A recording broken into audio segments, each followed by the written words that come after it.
The King's Man is the brand new film exclusively hitting theaters. The film stars Ray Fiennes, Gemma Arterton, Jaimin Hunso, Rhys Ifans, Harris Dickinson, and Matthew Good and Charles Dance.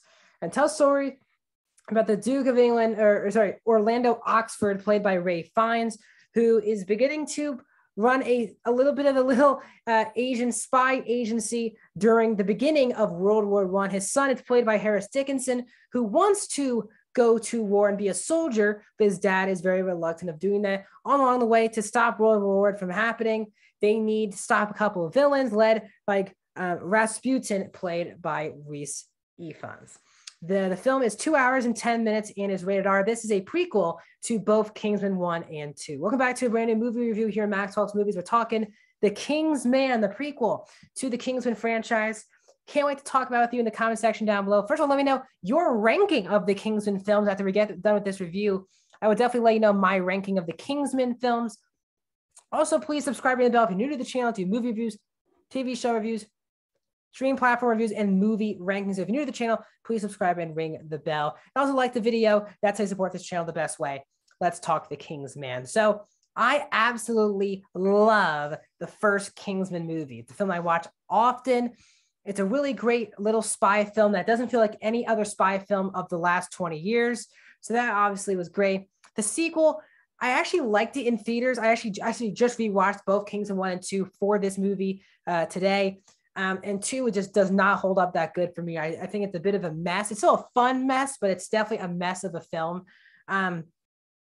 So I was actually excited. This film was supposed to come out in 2019, shockingly, November 2019. It was pushed. It's had 7 different release dates, and now it comes out December 22nd, 2020. So, I mean, finally we get to see this movie. Luckily, Matthew Vaughn, who, of course, directed Kick-Ass and X-Men First Class, is back directing this film after he directed both the first 2 Kingsman films. So it's nice that he's sitting on board. Ray Fiennes, producer on it as well. Very excited for this film. I'll say this. I do think that this is a very fun bunch of characters that is completely different from the set of characters that we got in the first 2 Kingsman films. Ray Fiennes, I think the one thing they nailed is nailing a serious gravitas-like actors and putting them in roles where they can go over the top, also be an action star. And that's what Ray Fiennes does in a very similar way that Colin Firth does in the first 2 Kingsman films. You don't really believe him at first to be a big time action star, but then you watch a movie like that. I would love to see a lot of action movies with him. Ray Fiennes is, of course, fantastic. When is he not fantastic in this role? And he plays a very different type of main character compared to the first films. Obviously, the first films was a young kid getting the perspective of it. Now we're possibly getting the creator, basically the head of the original Kingsman, or trying to create the original Kingsman. And Ray Fiennes is so good in the role. And the thing that gets you through the first 2 acts of the film is his relationship with his son, Conrad, played by Harris Dickinson. Now, Harris Dickinson was really good in the movie. He has some really authentic and relatable beliefs. Again, he wants to go to war and serve his country. It would be an honor for him to do so. But because he's been not the right age, his dad has kind of left him in the dark about it. Then once he becomes age, he's kind of like, I would like your blessing. And Ray Fiennes is just not happy with him going to war. And some of the war scenes have the thing that you do have to realize heading in that this is definitely a different type feel than any of the 2 past films in the franchise. This is very much a war film than an actual straight up Kingsman action comedy, because well, this film obviously has its laugh and it has its action. It's really at times really serious about World War I. You get a lot of different perspectives on World War I, if that means the villains, the way they orchestrate World War I, or the heroes, or even just the soldiers there. There's a war scene very similar to 1917 with Harris Dickinson's character when he's in the war, in the front, in the trenches. Really, really well shot. And that's how most Matthew Vaughn films are. It's really a beautiful film to look at. Some of the locations are absolutely mesmerizing, especially the location where the villains are located in that building there. And the way he shot the war scene was very, very similar to the way Sam Mendes shot his 1917 movie. Now, of course, Sam Mendes did that entire movie via war, but this is a very nice little war piece in the film. Also, Rhys Ifans is a great villain for parts of this movie. Again, he's not the overall villain, but when he is the main person that our heroes are trying to go after, he's really entertaining in the movie. He's this Russian dude who is obviously well liked by his people, but he is definitely evil. And he has the best scene of the whole time movie is his big action scene with the people behind me on screen. It's a really, really great fight scene that was also really funny. It also has some great action to it. He's a really interesting villain who does make, and is one of the more entertaining villains in the entire franchise. All three of them. Also, Gemma Arterton, who plays Polly, she's really good in the movie. She's right here. She was really good in the film, and her chemistry with Ralph Fiennes was also really, really great as well. There's a lot of fun actors in there. Tom Hollander's in the film. Daniel Bruhl is in the movie. There's a lot of, I'm not even going to reveal who, because I didn't know some of these people who are very famous actors are in the movie, and you would not even know about it in the trailer. So I'm not going to spoil that for people. But I did like at parts that it didn't totally feel like a Kingsman film, which I actually liked. It's a prequel. It's about the establishing of the Kingsmen, but it's also more about this war story that leads to the creation of the Kingsmen.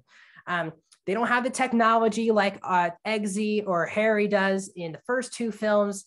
It's way back in the day. They don't have the same technology, similar weapons, but they're not highly advanced. So I think if you get over that and understand that, I think this movie will work for you.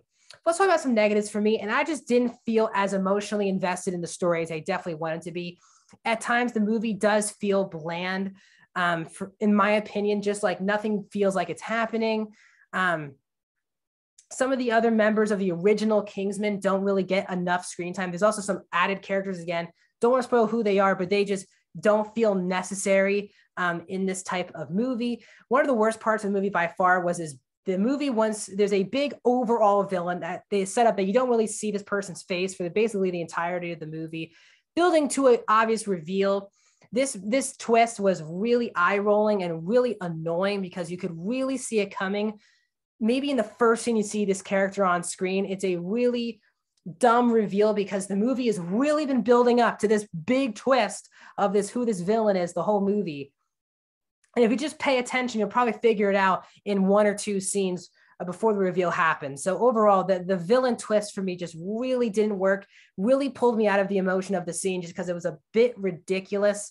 They also don't really explain why this person is creating all these problems for World War I. It just feels like he just wants to blow stuff up and ruin stuff for other countries. It doesn't feel like he has a clear motive on what he wants to do.